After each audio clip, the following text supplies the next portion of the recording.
cirugía de feminización genital es un conjunto de técnicas quirúrgicas, de las cuales no existe un solo tipo, que lo que intenta es brindar la satisfacción y la integridad desde el punto de vista emocional, físico, anímico y genital. El objetivo no es únicamente una reconstrucción cosmética, sino completamente funcional.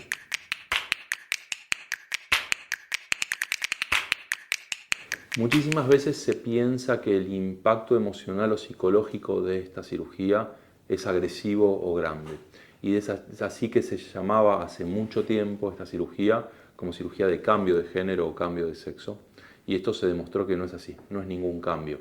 Esto es simplemente adecuar la genitalidad a lo que autopercibe esta persona desde hace muchísimos años, habitualmente desde las primeras infancias.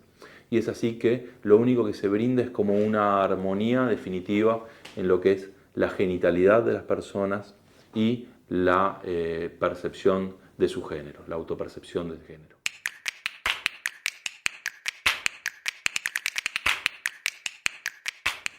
Es tan importante esta cirugía que en esta historia de cientos de pacientes operadas tengo un montón de chicas que se han tatuado, por ejemplo, la fecha quirúrgica de la cirugía o incluso hasta iniciales de mi nombre en alguna parte del cuerpo por lo representativo y lo firme que fue esta cirugía o representativo que fue esta cirugía para su contexto vital.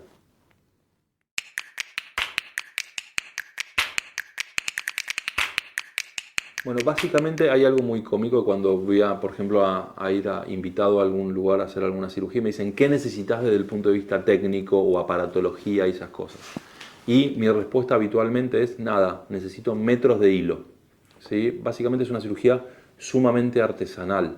Yo llevo, obviamente se usa microscopía u ópticas que llamamos, que son como unas lupas que se ponen por delante del anteojo para ver mayor detalle principalmente de las estructuras neurovasculares, o sea, nervios, arterias y venas. Y después básicamente es una cirugía sumamente artesanal y manual, ¿sí? Que utiliza muchísima cantidad de hilos, habitualmente muy finos y de estructuras reabsorbibles, que quiere decir que no hay que remover las suturas o los puntos luego de terminada la cirugía. Otra cosa importante es al utilizar todas suturas reabsorbibles que con el tiempo van a ir desapareciendo, no le queda a esta persona ningún rasgo quirúrgico de que fue operada, ni en la parte externa ni todos los puntos que ponemos en profundidad. Existen técnicas que utilizan algo de tecnología, básicamente son lo que llamamos laparoscopía, que es cuando hacemos técnicas de vaginoplastias o colónicas o peritoneales, utilizar unos trócares que son como unos cilindros que se introducen en el abdomen para evitar una cicatriz y a través de una cámara que ponemos por uno de esos tubos hacemos con pinzas y tijeras la procuración de los tejidos intraabdominales. También está descrito realizarlo con técnicas robóticas, pero la mayoría de las cirugías que nosotros realizamos en forma primaria no requieren muchísima tecnología más allá de la manualidad y magnificación o de lupas.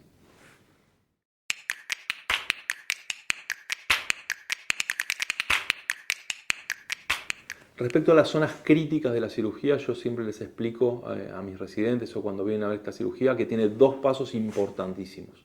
Todo el resto es muy customizable y muy reproducible, que llamamos. O sea, habitualmente es más o menos lo mismo hacer todo, salvo dos pasos.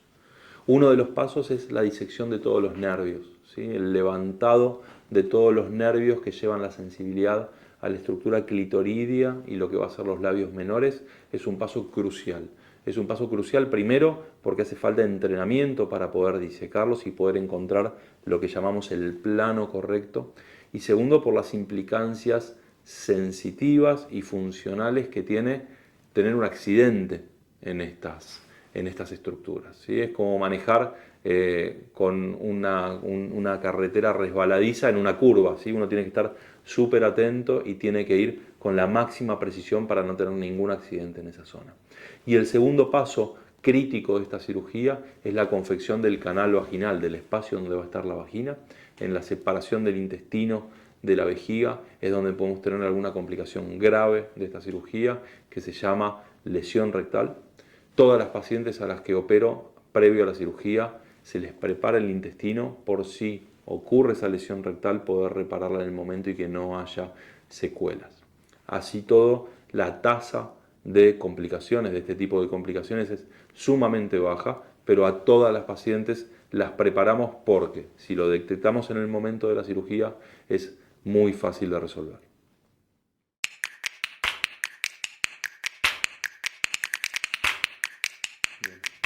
Respecto a la preparación para la cirugía de feminización, básicamente hay como una línea de tiempo que se reproduce entre paciente y paciente. A diferencia de cuando empezamos, hace 20 años aquí en Argentina, incluso previo a la ley de identidad de género aquí en este país, es que todas las pacientes necesitaban tener autorizaciones judiciales y tener procesos legales que tardaban años en poder autorizarnos a operar. Ahora bien, aquí en Argentina esta cirugía es legal y no hace falta ningún requisito desde el punto de vista legislativo para poder avanzar. Pero sí me importa tener previas consultas con las pacientes y poder discutir en forma clara y sencilla con las pacientes acerca de los alcances de la técnica quirúrgica, las posibles o potenciales complicaciones, cómo se resuelve cada una y saber sobre todo los tiempos de reposo necesarios. Una vez que las pacientes aceptan todo ese proceso y elegimos la mejor alternativa quirúrgica para cada una, es que se hace un buqueo, se reserva una fecha de operación, que habitualmente tarda varios meses en llegar. Un mes antes, las pacientes se hacen estudios preoperatorios, que son estudios preoperatorios de rutina.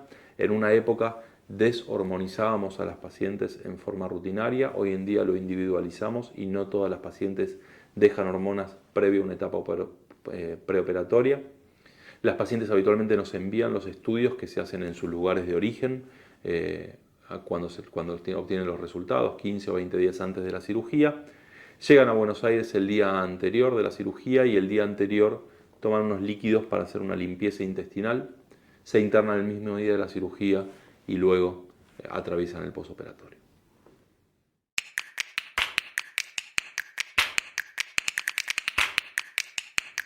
Bueno, las pacientes habitualmente pasan la noche previa en un hotel que queda enfrente a la clínica y llegan una hora antes a la institución.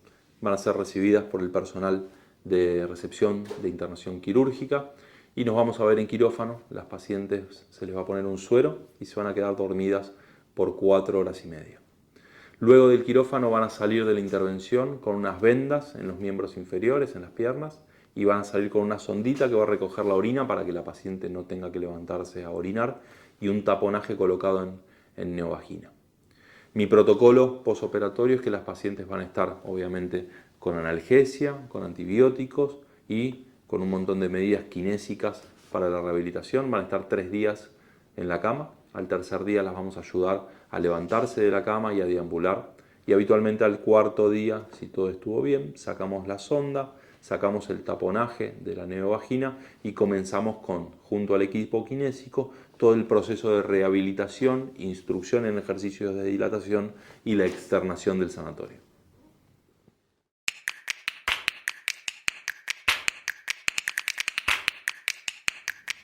La recuperación posoperatoria es fundamental y yo les explico a las pacientes que es tan importante el posoperatorio como la cirugía.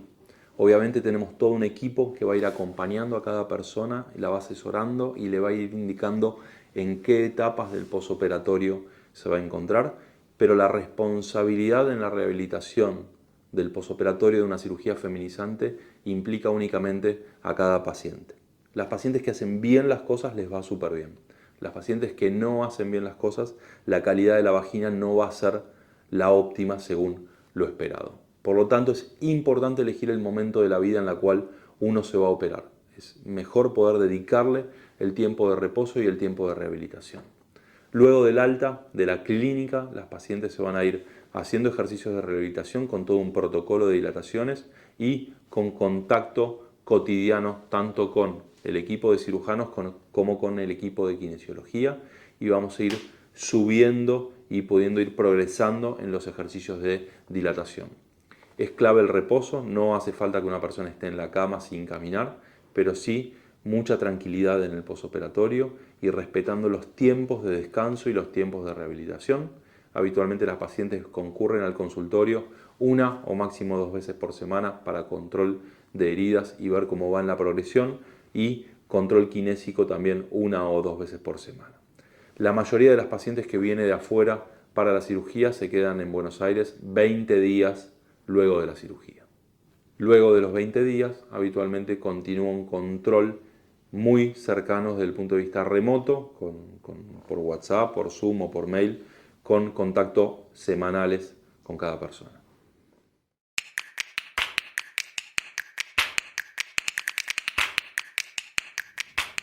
Bueno, ¿qué pasa con el aspecto legislativo y la cirugía de género? Yo en mi vida profesional viví todas las etapas de ello.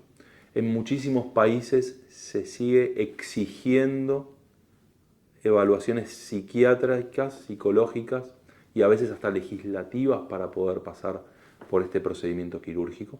De hecho, en algunos países se pide y se exige un cambio de documentación legal para poder pasar. Todo esto era real aquí en Argentina antes del 2012, luego la ley de género aquí es básicamente que no se pide nada. Y si me preguntan a mí si exijo o no exijo, mi respuesta es depende. Y depende de cada persona, y por eso es clave la evaluación preoperatoria y conocer a cada persona.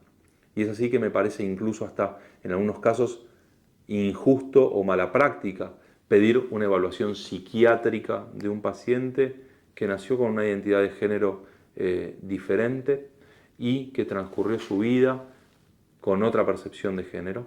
Y yo, si lo mando al psiquiatra, incluso es hasta agresivo, y en Argentina incluso puedo tener problemas desde el punto de vista legal o jurídico. No le pedimos a todos, pero cuando creemos que es necesario para la persona estar desde el punto de vista anímico con mayor contextura o poder estar mejor preparado para atravesar una cirugía de tal magnitud y un posoperatorio de tal magnitud, es que lo sugerimos o recomendamos.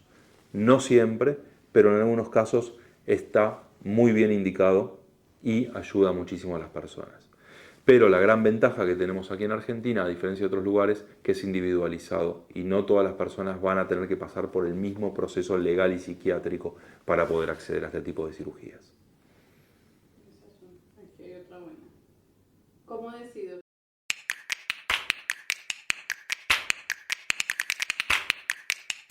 ¿Cómo decidir qué tipo de vaginoplastia es necesaria o requerida para cada persona? Básicamente los deseos de vaginoplastia se empiezan a charlar en las consultas previas y se empieza como a determinar cuál va a ser mejor la alternativa. La primera pregunta que uno tiene que hacer es si va a querer una vagina con profundidad o sin profundidad, o lo que llamamos vulvoplastias. ¿Por qué alguien puede no querer una vagina con profundidad? Bueno, básicamente porque no le interese la actividad sexual penetrativa, o pacientes que tienen antecedentes complejos de cirugías pelvianas en las cuales el riesgo del desarrollo del canal vaginal es alto, o pacientes que no tienen nada de genitalidad y no les interesa mantener o hacer los ejercicios de dilatación en el posoperatorio, o no van a poder, o por lo menos en este momento de la vida, no tener la responsabilidad de poder hacerlos. Es en los casos que uno elige la vulvoplastía como primera alternativa. Ahora bien, las pacientes que sí desean profundidad, tenemos básicamente dos grandes familias de técnicas con profundidad, lo que llamamos vaginoplastias secas o vaginoplastias húmedas. La única diferencia entre ambas técnicas es que, como bien dice el nombre, unas proveen vaginas con humedad y las otras vaginas que van a requerir la mayoría de las veces de lubricantes. Y digo la mayoría de las veces porque hay pacientes a las cuales le hacemos la vaginoplastia seca, hay pacientes a las cuales le hacemos la vaginoplastia seca y así todo alcanzan a lubricar. Dentro de las vaginoplastias húmedas, la más utilizada por nosotros es la que utiliza colon, que es una parte del intestino grueso en la cual lo procuramos en forma laparoscópica y con eso hacemos el canal vaginal. La ventaja que tiene es que brinda humedad, la desventaja es que es una cirugía más grande, más importante, y al tener que acceder al abdomen tiene potenciales complicaciones intraabdominales. Y es por eso que las pacientes que requieren canal vaginal rara vez utilizamos el colon en forma primaria. La mayoría de las veces utilizamos técnicas secas y guardamos la cirugía de colon como cirugía que llamamos de rescate o si hay que reoperar a la paciente. Las técnicas secas tenemos dos técnicas, básicamente. La cutánea, que es el 95% de nuestras pacientes, en la cual utilizamos diferentes segmentos de piel, la mayoría piel de pene y piel de escroto. y las técnicas peritoneales, que están muy de moda en estos últimos tiempos, en los cuales agregan un poco de una membrana que tenemos dentro del abdomen para lograr la cúpula de la vagina, pero también tiene la desventaja de tener que acceder al abdomen e invadir el abdomen, y eso complejiza no solo la técnica quirúrgica, sino que también las potenciales complicaciones.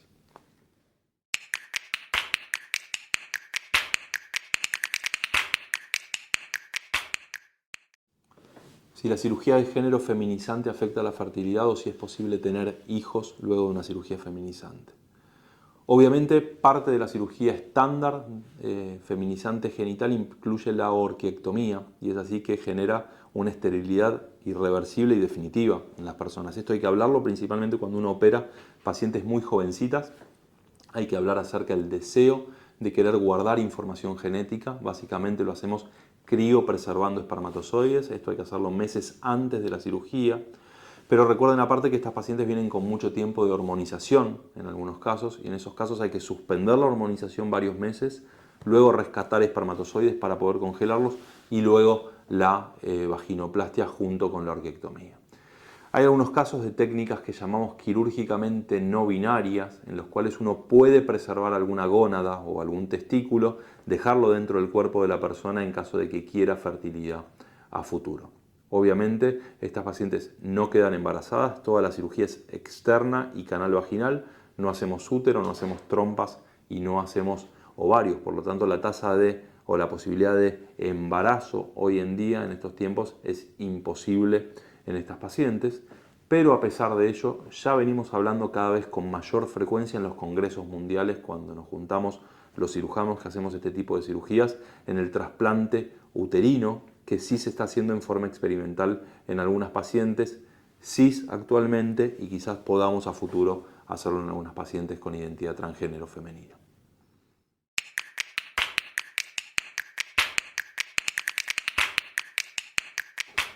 Una pregunta frecuente es cómo me reinserto de vuelta en mi vida cotidiana o cómo es la recuperación luego de una vaginoplastia. Y la respuesta depende de qué actividad sea la cotidiana. En líneas generales, las pacientes se quedan en Buenos Aires 20 días luego de la operación y luego vuelven a su lugar de residencia. Y yo les explico que el primer mes es dedicado a la recuperación de la vaginoplastia, que no quiero que hagan otra cosa de venir a verme al consultorio, ir a ver a las kinesiólogas y hacerse los ejercicios de dilatación y tener la menor actividad física que se pueda. Luego, y si todo anduvo bien y hicieron las cosas bien el primer mes de la cirugía, es que van a poder reinsertarse día a día con su actividad cotidiana. Entre el primer y el segundo mes va a ser una vida suave, con tareas livianas, pero reinsertándose a su actividad cotidiana. Luego del segundo mes, el objetivo quirúrgico es que la paciente pueda volver en forma plena a su actividad cotidiana, dilatándose en las puntas del día, a la mañana y a la noche, y el medio del día pudiendo hacer su actividad, facultad, trabajo, estudio o la actividad que realice. Lo que no pueden volver inmediatamente o al segundo mes a su actividad cotidiana son deportistas de alto rendimiento. Para deportes de alto rendimiento habitualmente esperamos de 3 a 4 meses, y habitualmente la actividad sexual o las relaciones sexuales retoman a los 2 meses o 3 meses de la cirugía.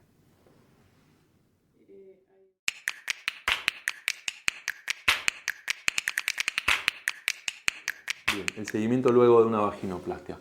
Hay un tema controversial, o sea, nosotros estamos todos los días desarrollando técnicas quirúrgicas nuevas, estamos desarrollando nuevos lineamientos de seguimiento en estas personas operadas, y es así que nos vamos poniendo de acuerdo en cómo las vamos a seguir. Los Standard of Care, o sea, las líneas de los mejores cuidados para estas personas de la WPATH, que es la Sociedad Mundial, la cual tuve el placer y el honor de poder participar en su desarrollo, hablan que las personas que han sido sometidas a cirugía feminizante deben llevar un control de por vida desde el punto de vista quirúrgico por su médico primario o por un profesional clínico, ginecólogo o urólogo. Los controles habitualmente constan de anualmente un examen físico, ver cómo están los tejidos, ver cómo está la uretra, y luego de los 50 años, o si el paciente tiene indicación de lo que llamamos screening o control de la próstata, es controles prostáticos con un tacto vaginal y un análisis de sangre una vez por año o cada 2 años. Y para las vaginoplastias que hacemos con colon o con peritoneo, también controles endoscópicos cada 5 años para evitar o poder eventualmente diagnosticar si hay alguna complicación.